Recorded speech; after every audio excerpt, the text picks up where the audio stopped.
Welcome or welcome back. This is Pairs Well of Knitting. I'm Jennifer, and this is a knitting podcast all about knitting, yarn adventures, and travel. Thank you very much for joining me today, and I'm thrilled to be bringing you an episode all about spring and spring knitting. These are the top 10 knitting patterns, in my opinion, that correspond heavily to the 2024 spring fashion trends for this year. Before I get into explaining all of it and diving in deep into the patterns, I'll tell you what I'm wearing quickly. So what I've got on is the Novice Sweater Junior by Petite Knit. This is a extremely simple top-down round yoke sweater that is knit on a very heavy gauge. I use this pattern to get an idea of how I wanted the construction to be, of course, with a very different gauge. We did some math and that was fine. I did a purl stitch to act as an anchoring stitch for the ruffle that I really had this vision for with the sweater. And I picked up the purl anchoring row to create a ruffle. The ruffle took eons. I feel it was even longer than the sweater, which clearly wasn't true. But the ruffles do take time because there's so much fabric in them. The yarn is 2 strands. We have 1 strand of Heidi Wulfraat. She is a studio and I should say maker, hand dyer in Mahone Bay in Nova Scotia. Gorgeous little shop there and studio, and I paired that in, I believe it's a natural gray with a soft silk mohair. This is the knitting for olive, and I believe it was just in there, one of their many basic white shades. That is it. What I did right before, with some tea and some naughty chocolate cake that I made for dinner last night, don't tell, we had some right before the filming of the episode, I knit down the collar. So you will have seen this sweater already. This was the last sweater that I cast off in 2023, but I had that really high neck. It was kind of just in a limbo state, so I actually stitched it down right today as I was cake eating and tea sipping before the episode, and I think she looks much more put together. It's still a little wide because it's a heavy sweater, so perhaps one day she'll get an addition of a little mini elastic to be in, but for now, we're happy with it. We've got some fun little pink on. These earrings I adore. They're from my mom from the 80s, and she gave me a whole bunch of her 80s earrings that are just, I feel super fun. It's a good time. So let's get into all of the spring patterns. Before I do, to preface it, what I've done is I have taken my luxury of time and went through the spring 2024 fashion trends that I could find online. I used everything from different fashion magazines that I found online or other curators and just had a blast going through. I think if we know anything about fashion and aesthetic, it's definitely a wide range of opinions out there. So there's not one size fits all, of course, for this. What I tried to do is, over the curation, is pick out commonalities that I found. So I was able to come up with a very basic theme that I feel, I haven't really seen or heard in fashion nor knitting world, but it seemed pretty obvious to me. And hopefully you enjoy this too. I love it. Hence the outfit that I'm wearing today as well. Here we go. So first off, I want to say that one of the looks that was dictated for this spring is by Vogue, British Vogue. They are calling this look, and I have to scroll down because I'm on my computer and I don't want to get things wrong for you, is called craft. They are calling it the craft look in for spring. So guess what? As makers and knitters, we're in, we're down and we're dirty. This look is inspired by items and garments that look homemade, me-made. These are different appliques. This is crochet looking, this is knitting. They actually have on Vogue, British Vogue website under this idea, and I'll link all of the websites below in the show notes with patterns, of course. They actually have a Fair Isle sweater that they classify as a Fair Isle Intarsia sweater. So if you are not a knitter, I feel this would mean relatively nothing to you, but I think this is pushing the idea that craft is in. So hello, we are in for this season. Let's do it. The big theme that I was seeing throughout all of these different fashion companies and houses and, you know, on the runway was girly. They're calling it girlcore. Of course, depending where you're looking, it might act or have a different kind of term. It's all the same thing. We are looking at really highly feminine clothing for this season, which I feel is such a delight. So they are calling, I'll go with glamour. There's a few. There's also, they're calling the look ultra feminine. That was with Elle. Glamour is calling this girlcore as one of the 14 spring looks. And I'll tell you why I picked it in a minute as well. Because of course there are so many different looks as we head into spring. But girlcore, they're defining as just really hyper feminine looks where we're getting into bows, frills, lace, floral, and we're just allowing ourselves to feel that extra heightened of femininity on our bodies with our clothing, which I think if you wish to do this, great, do it, get in there and, you know, enjoy it, because I feel like there was so long of maybe a bit of androgynous wearing, which is totally cool. You know, that's definitely a look, and that's a look I also love, with like really nice trousers, a great blouse, a jacket. But I also enjoy kind of playing the game of outfit of the day. And so for the feminine look, I think going for this look some days can be great. It can be a good time. It's on the girlcore or ultra feminine look for the driving factor for knitting patterns that I'm finding for spring is because there's so many other looks that everywhere is classifying as in or inspired by the spring. So we're looking at Floral Applique, Power Petals, and Smell the Roses. It's exactly what it sounds like. Floral Applique, this is defined in style, by in style I should say, as literally floral pieces of fabric, of textiles that are created and then applied to garments or accessories after. Power petal literally are flower motifs that are within the fabric already or garment or applied on. Smell the Roses was a hyper focus on roses in garment and fashion. So either again within the fabric and the textile or on it. We're looking at a ton of florals. There was also a piece of bows, of ruffles and tassels with lace. We're looking at a lot of texture. And so I think for all of this, this is screaming very girly and hyper feminine. If you're here for it, great. I hope you are. So we're gonna dive in. Just before we do as well, I don't think this video would be complete without looking at some spring color palettes. Now as knitters, we can choose any color of the rainbow that we wish. We really have, I feel, depending where you live and what you can get your hands on, a really unlimited array of not only fibers that are available to us, but colors, of course, and color combinations. So if we go to the Pantone website, this is telling us colors of not only the year, but of the spring, and there's a high drive from New York Fashion Week. The basics there, or I should say basics, the trends there are lilac and ice blue. There's a little hit of coral, which of course has my heart. They're calling it orangeade. It's fantastic.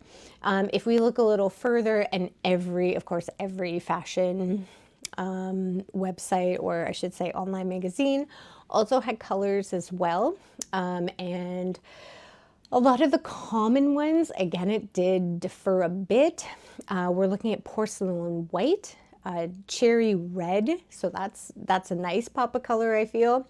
Again, that sky blue, lilac, and a lot of metallics with gold. So there we go.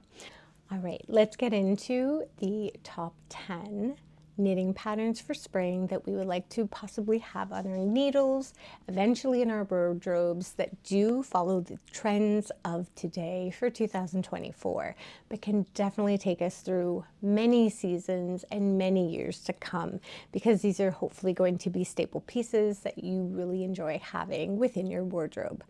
My first option is the Oxford jumper.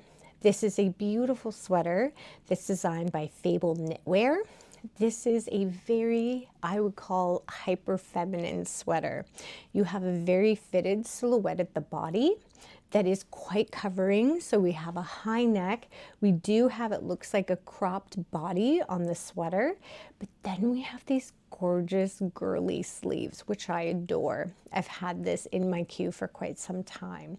It has a billowy sleeve with a very puffy big shoulder that just gives off that ooze of girliness.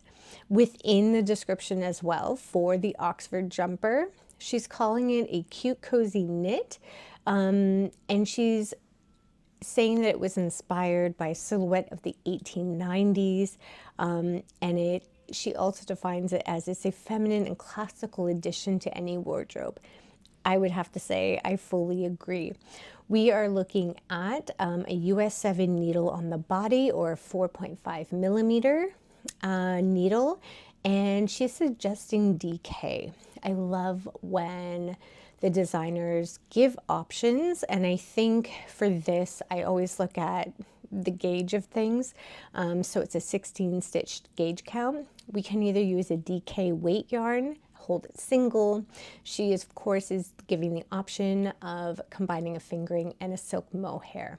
I think it's stunning. The option, or I should say the designer's sample piece, is knit in this really beautiful orange, which I think is like a rust orange that could be just gorgeous anytime this season, but especially for fall.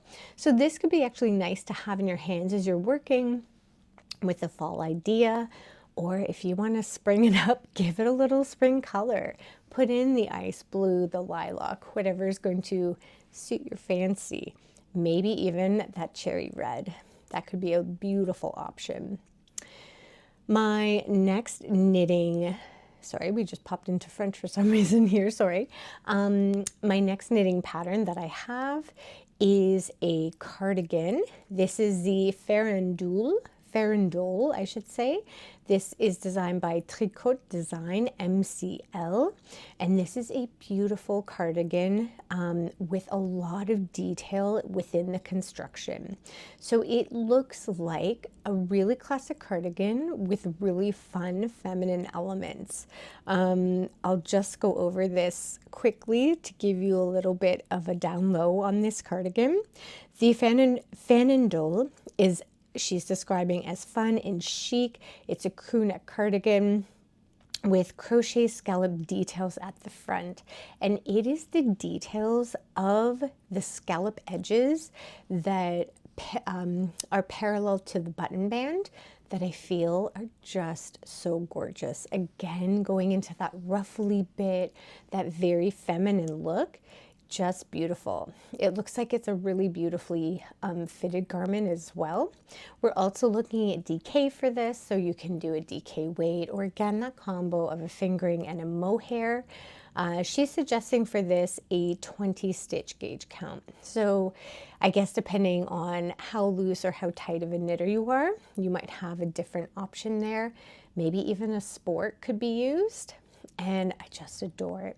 I also enjoyed that she's done a really beautiful, like Kelly green, I would call it, for her sample, and matched the buttons. But I think to make it even a little more springy, you could do a very mismatched button. So say you did the Kelly green, you could go for a fun pink. If you wanted to hit that spring trend for some magical reason, you were going to knit this through and have your goal to finish it within spring, you could even add a little gold button, and that would be super cute.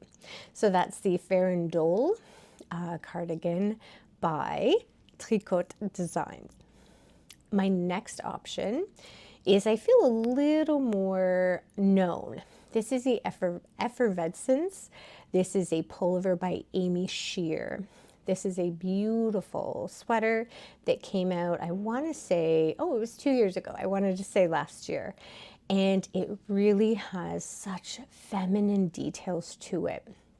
She's describing the sweater, saying that it was inspired by the savory whipped cream cheese topping of Southern Californian bubble tea drinks.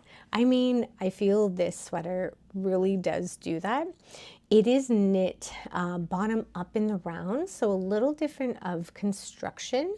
Although if you are an advanced knitter or willing to take the plunge, you might be able to figure out your way to produce it top down and play around with the pattern. It's such a beautiful piece. Knitting in the round, it has a lot of lace work that's done in the yoke, and then of course that very feminine touch of the ruffle as well. I have seen it knit with and without the ruffle, both beautiful options. It's lovely. For her sample, she's used, it looks like DK weight total, so she's got a fingering and a mohair together, and again, of course, do as you wish, you can do a DK weight. It does look, it's a light stitch gauge, so she's got a 24 stitch gauge happening here for 10 centimeters or 4 inches, but such a fun option. This is the Effervescence by Aimee Sher.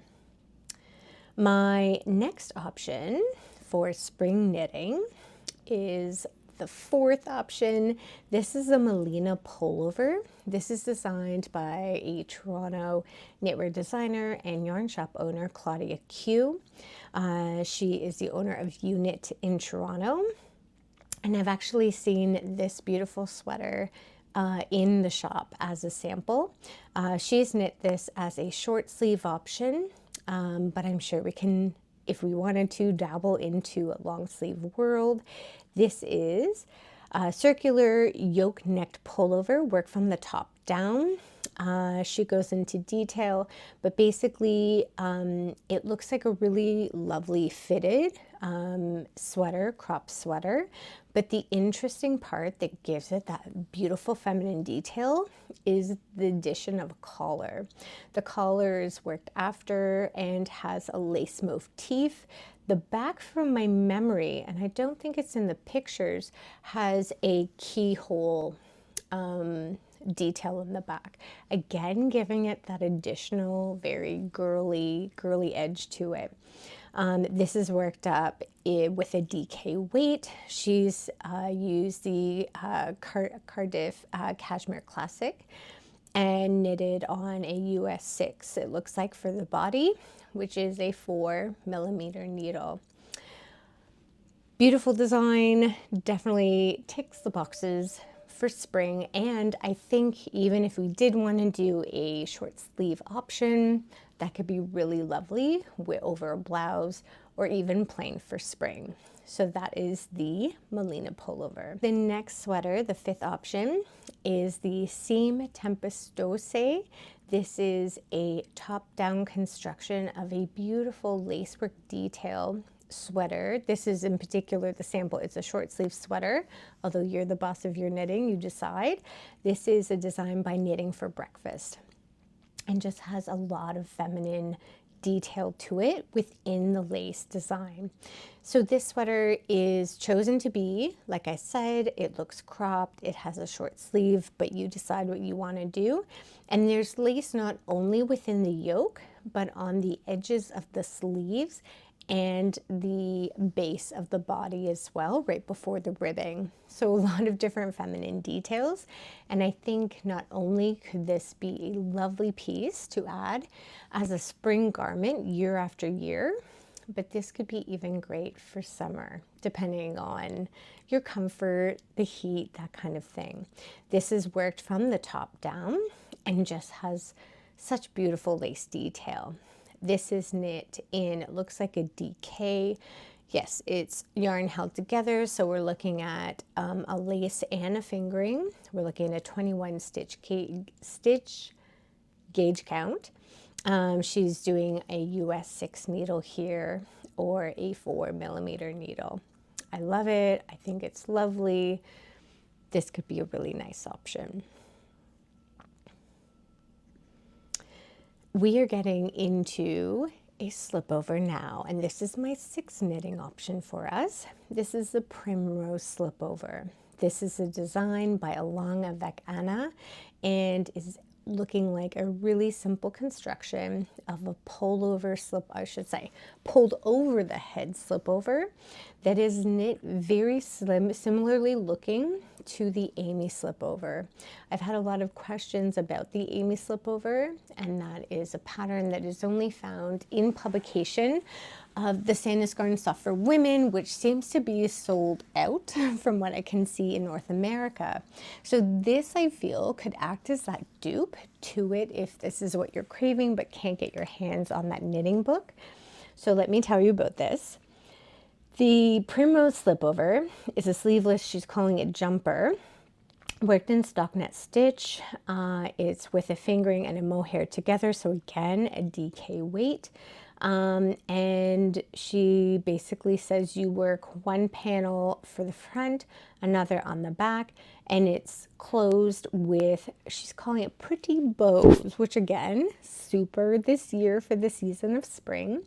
The bows are knit with double knitting. So that could be fun if you enjoy double knitting or venture in, because it looks like it could be really simple. I know from owning and having created the Aimee slipover that this is a very simple knit that I feel kind of elevates any kind of outfit that you pair it with. It adds just a little bit of warmth because you're getting obviously 2 panels of beautiful knitting on your body, but because you don't have anything at the side, it's not crazy hot.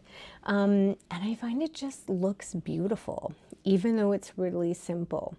I love this idea. I think if I didn't already have the Aimee slipover, this would definitely be within my knitting queue. And I actually like that it's even a simpler construction without, it looks like the ribbing at the sides. I like that it's a double knitted ribbon or tie. So feminine, so gorgeous. Oh, and I didn't say it's within a DK weight as well, so a fingering and a mohair. We're looking at a 22 stitch gauge count for that. We are now getting into, so this is what I was calling like heavy girl core.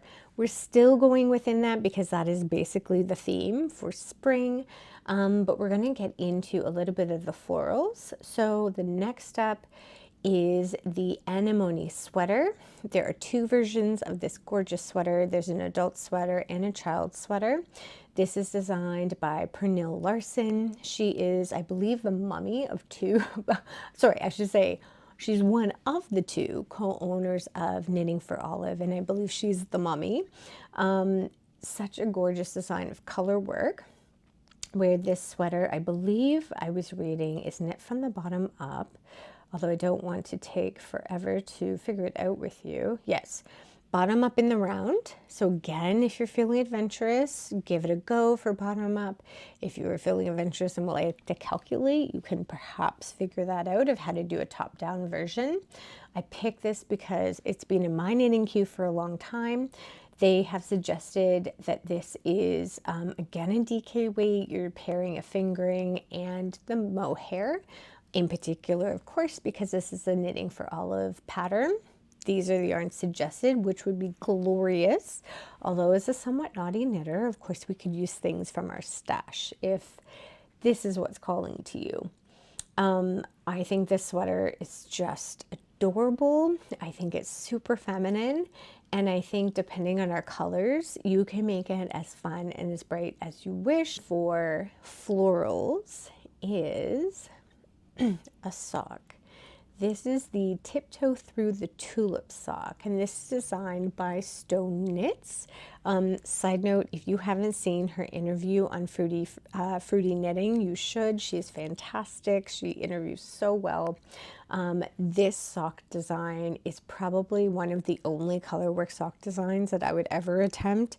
It is in a fingering weight, so not my jam. However, I would make an exception because I adore the motif of the tulips, and I mean, for where I live and maybe where you are, tulips are a massive sign of spring. It also goes in with the very feminine look as well. These socks are also published in the Charming Colorwork Sock Book, and I do remember that came out a couple years ago. It's a beautiful book. If you're a sock knitter, you probably are very familiar with it. I'm just reading. Yes, and the individual pattern is available only in English for now. The construction notes, it is knit from the top down, so you're working the cuff to the toe, and I don't know what kind of heel we have. Oh, here, she has suggested the design be with a short row heel. If that's your thing, you might be able to sub out another option of heel if you wish, and if you're into sock knitting. But I adore this sock. This is the Tiptoe Through the Tulips sock by Stone Knits. We're getting into some quick knits now, and I have two more options for you. One is favorite fingerless gloves. These are very quick knit for spring. If we look at them just on the surface, oh, and I forgot to say, this was my first pattern, my first design. This came out. I want to thank everybody that verbally cheered me on, that, you know, messaged little beautiful comments. So thank you. Thank you to people that purchased the pattern. It feels so lovely and very appreciated. So favorite fingerless mitts, definitely a spring thing for me. I love adding a pop of color and coziness to my hand, but where I'm adding this in to fit the Girlcore is the application. I've included a YouTube tutorial, not my own, but this is a tutorial that I used to produce a little floret. Actually, I did 3 little florets on my turquoise version. I'll put in a photo or video here, and that very much goes with the 2024 spring trends for this year, is again that floral application. These mitts I think are so versatile that you can add things you want. You can add color, you can add scrappy pieces, you can add color work if you will. It really gives you, I think, that, you know, that recipe to have a play and not take a big risk because they're so tiny and they work up very quickly. There's 2 weights for these. You're looking at a worsted weight option and a bulky weight option. All the details I've linked of how you may purchase the pattern if you're interested or have a look is located on Ravelry, and I have an external site as well, or external option, which is Etsy, if this is more your jam. Those are the favorite fingerless mitts. And last on the docket for a quick knit, but going into that spring trend, is Le Bandana. This is a pattern that came out in June of last year. It's a design by Aimee Gilles, who is La Bien-Aimée. We all know who this is. And she's created a really simple design for a bandana, or which I would even call a micro shawl, that can be knit up pretty quickly. I've added these quick little knits into the end because maybe you are somebody, depending on the quantity of time that you have to knit and can allocate to this passion of ours, you might want to cast on and have a thing to wear for the season. A sweater might not be possible for a lot of us, and so these little pieces, the favorite fingerless mitts or Le Bandana, can really add a quick little element that is hand knit, and you can still get a bit of that spring flair. I've chosen this as well because Aimee has added, or I should say included, just the most gorgeous color combinations. So, I mean, obviously we can borrow from her as the inspiration for the colors. We can take from the Pantone color options.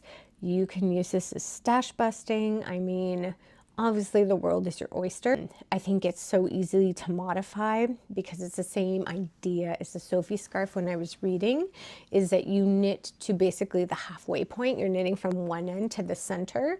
You could basically weigh your yarn and then continue knitting. So you're increasing to the center and then you're decreasing. So you can make this as big or as small as you want. And of course, add your own little flair on to this pattern. There are tons of great options in the projects that other knitters have done. I adore it as a spring option. That is Le Bandana by Aimee Gilles. Why, hello there. We are interrupting today's podcast with a very important message. This is the winner of the giveaway of the book that was so graciously provided by Naomi and Steph from Espace Tricot. They were the two lovely knitters that I interviewed in last episode, and they are providing their book, the Knits from the LYS. So let's get to it and see who our winner is of this book. All right, we are sorted out here, and we are going to go through the comments of the last episode, flying through them as we go with the random picker of comments from YouTube. Thank you for all your gorgeous comments. And here we are, we have a winner. The winner for the book of the Knits from the LYS is A Knit Life. So if a Knit Life can reach out to me on email or DM on Instagram, all the information is just below in the show notes. We will be sending your book pronto. So congratulations to A Knit Life. And thank you very much to the wonderful knitters from Espace Tricot, Naomi and Steph. Thank you. Well, I definitely think that we can all be very busy with making over the season. And I hope what I've put together in curating not only the spring trends for this year, but also with the patterns, that was entertaining, perhaps helpful, and perhaps will inspire you to dive within your closet and figure out what we can pull out where you're feeling really fresh and excited to be putting together pieces that we already own and have already made. I hope this inspired you to cast on something new, something interesting, perhaps allowed you to see different designers that you may not have heard of or perhaps rediscovered within this video. So thank you so much for joining me today. If you enjoyed this video, I invite you to like and subscribe to the channel. Let me know what you're excited about for the spring, maybe what you'll be casting on. If there is a spring pattern, knitting or sewing, what you're feeling really jazzed about, please let our community know on here. If you are finding it within yourself to go even further, you can click onto the Ko-Fi account that I've created and donate a coffee to me. So thank you so much for being here. I hope you're enjoying the spring weather or transitional weather wherever you are, and find great joy in your knitting today. Until next time, take care.